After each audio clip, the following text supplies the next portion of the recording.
Chair. Madam Mina, sa message mo nung December 11, which was a Sunday, may sinasabi ng isang delivery. Tama po ba? Yes po. Ano ito? Para saan at para kanino? I meant by delivery po are the documents na hinihingi niya po for the processing po ng joint venture with the supposed contractor. Hindi pera ito. Kasi ang Hindi. ini-insinuate ni Bryce Hernandez no sa House of nung nag-testify siya, ang insinuation sa akin because of my connections allegedly with certain Beng Ramos and yourself na staff ko raw si Beng Ramos, yung delivery na, ang pinalabas niya sa house, yung delivery niya, yung ibig sabihin ng delivery, pera. Na nag-deliver ka ng pera straight to my office. Hindi po Yun ang ganun insinuation yung... niya eh.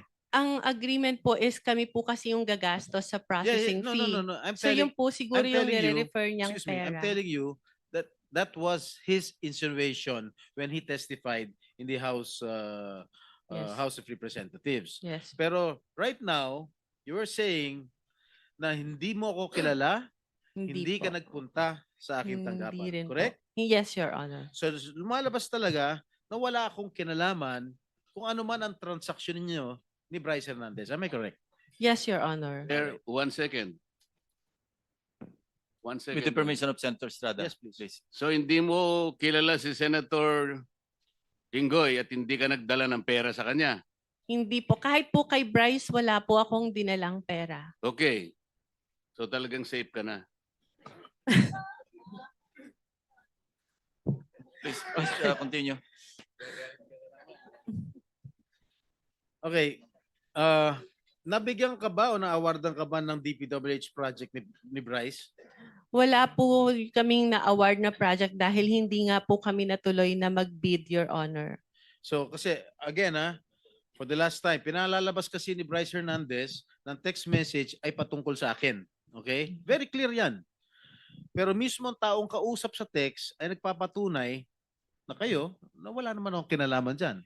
Can Wala you please po. confirm? Your Honor, ang usapan pa lang po namin is magkakaroon pa lang po ng joint venture para po mag-qualify po kami. And for that, sa ganyang pagkakataon po kasi, meron pa pong invitation to bid and hindi ko pa rin po alam kung ano yung project specifically dahil nga po over the phone lang kami nagkakausap. That's why I want to send a staff para po mas malaman mabuti ano ba yung project na sasalihan po namin na for the joint venture agreement. Before you proceed, Senator Jinggoy, the committee welcomes DOJ Secretary Crispin Boying Remulla to the Senate. Thank you. Thank you. So, tapos na ako sa iyo Madam Mina. Tiga Sambales Nice ka pala? to meet Tiga you, sir. Sambales ka? Opo. Lumaki ka sa Sambales? Yes po. Marunong ka magsalita? Opo. And to add po, my father is also a public servant for more than half of his life and he's known to be incorruptible. Kaya ang sakit po na madrag talaga yung pangalan. Tanda mo Manambali? Yeah po. Okay. Anyway, for the record, Engineer, I'll be asking questions to propound questions to Engineer Hernandez. Mr. Are you Bryce done with Hernandez. Miss Mina? So we Yes, can I'm done. excuse her? Yes, please. Unless other members will be asking questions pa. Wala naman. Okay. So you cannot leave yet. Okay. Mr. Bryce Hernandez, hindi tayo personal magkakilala. Do you confirm? Yes, Your Honor. Ni minsan ay hindi po ako tumawag sa iyo, nag-text message sa iyo, nag-message. Tama ba? Yes, Your Honor. Sinabi mo sa testimony mo sa house na binigay mo ang pera kay D.E. Henry Alcantara at siya ang nagsabi sa iyo na bibigyan daw niya ako. Is this correct? Wala pong specific na sinabing ganun, Your Honor. Pagkatapos mo ko dinurog sa house ngayon, wala ka specific na sinabi. Yung dito po Hindi. kay... Pakinggan mo muna ang tanong ko, Mr. Bryce. Sabi mo sa testimony mo sa House of Representatives na binigay mo ang pera kay D.E. Henry Alcantara at siya ang nagsabi sa iyo na bibigyan daw niya ako. Is this correct? tungkol po dun sa 2025 projects. Opo. Hindi po dun sa Mr. 2022. Bryce, you mentioned the name or names of Senator Estrada and Senator Villanueva. Is it Senator Estrada twice on 2 occasions sa House.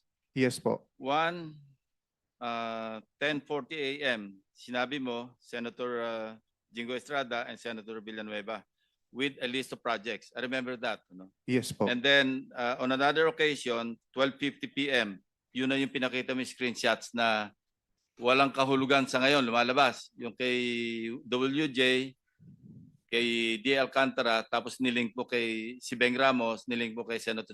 Cleared na yon. Yes. Cleared na yon. Actually, regarding po doon, Your Honor, meron po akong follow-up na Sige. text message po na nag-confirm na nagdala po it's either Ma'am Beng or Ma'am Mina sa office. Dinala po doon sa administrative officer namin noong time na yon. Meron po akong text message na yun. Galing po sa Chief of Staff ni Boss Henry Alcantara. Kinonfirm po na nakapagdala na ng obligasyon sa office. Do you have that? Yes, text I have message? po, Your Honor. So Kaninong- that's related to the WJ. Yes issue. po, Your Honor. Nagdala ng pera. Can you Yung- show that? Yes. Or sige, basahin mo nga. Page. Kaninong office yun? Kaninong office? Ito po yung text message sa akin nung staff po ni Boss Henry. Sinong staff yan? Carlo Rivera po. Carlo Rivera. Apo. Sige, pakita na sa screen. Sige po. Andito ba si Rivera? Andito? Hindi ko po Wala napansin, pa. parang wala po. Baka pwedeng paimbita, Mr. Chairman. We will.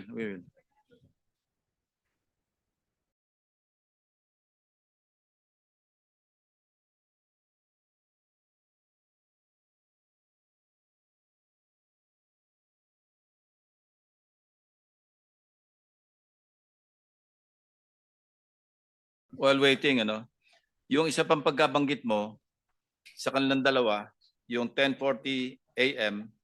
do sa House hearing ng September 9, di ba? September 9. Okay. Sinasabi mo, nagbaba si Senator Estrada ng 355.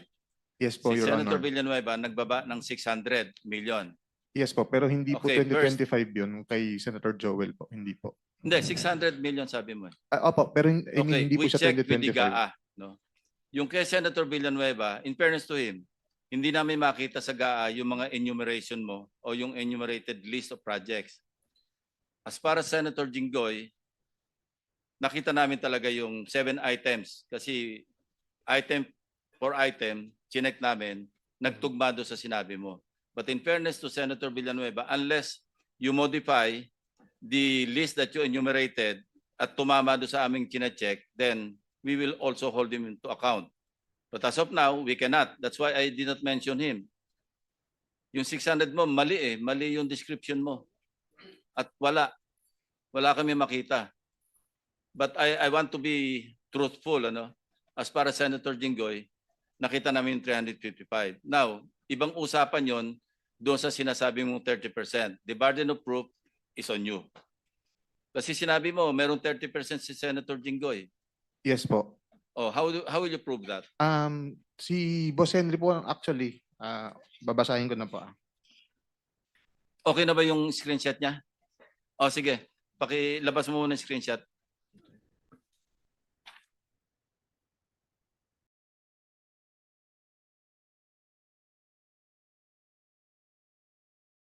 Oh, sige, you start reading from your cell phone. Sige.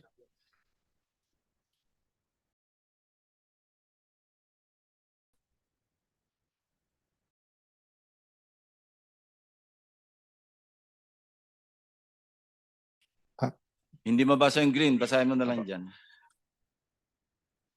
Ito po, ang highlight na lang po natin, Your Honor.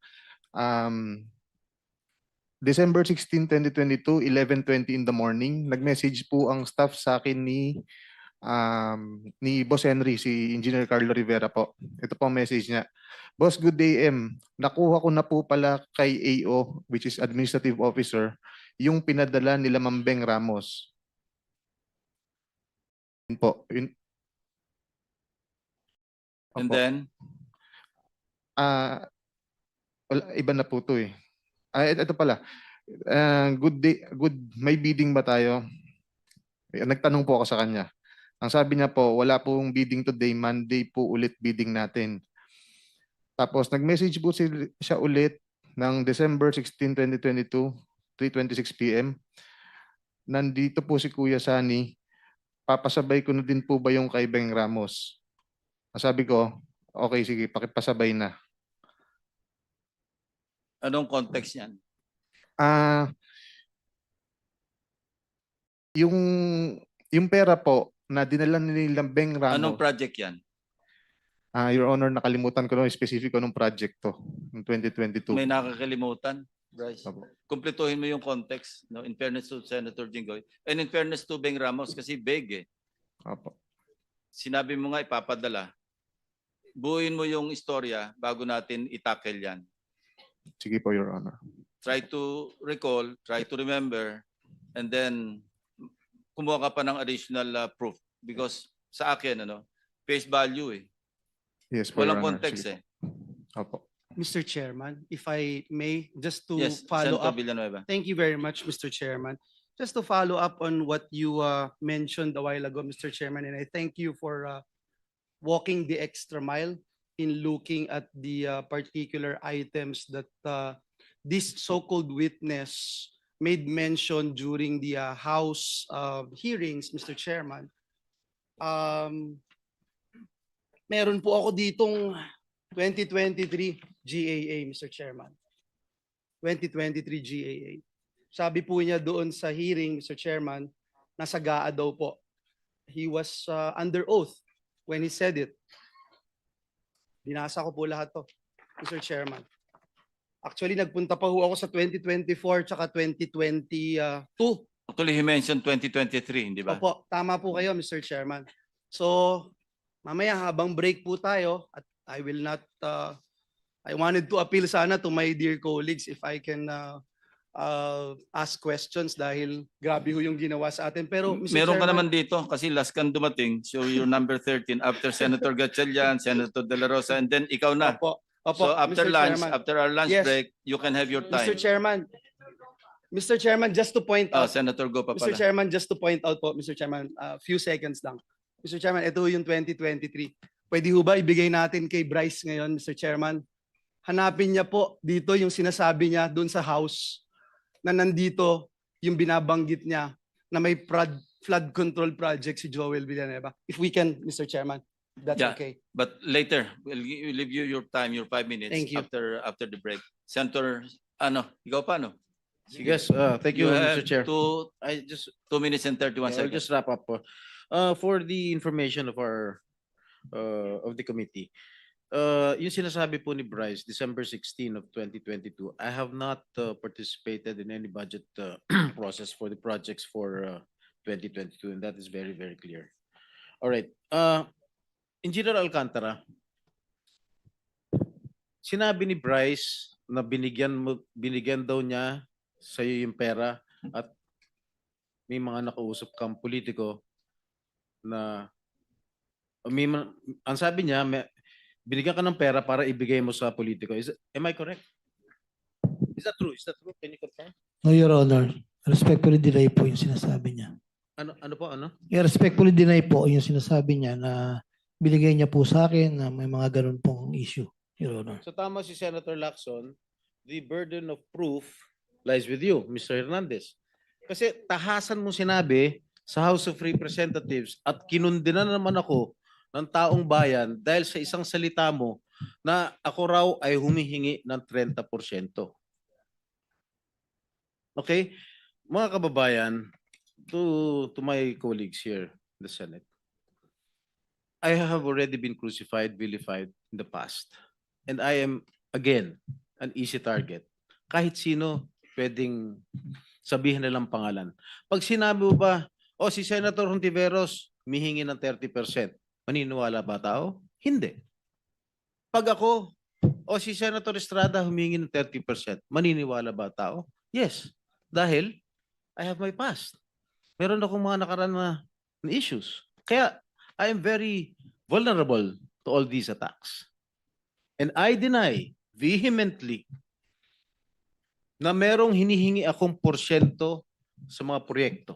Okay? And siguro, sinabi na ni DE Henry Alcantara na panay hearsay lang. Nakita mo ba na binigyan ako ni Henry Alcantara ng pera?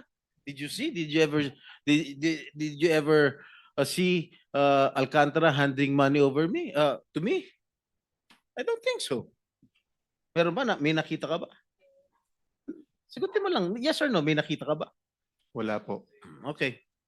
That's all, Mr. Chair.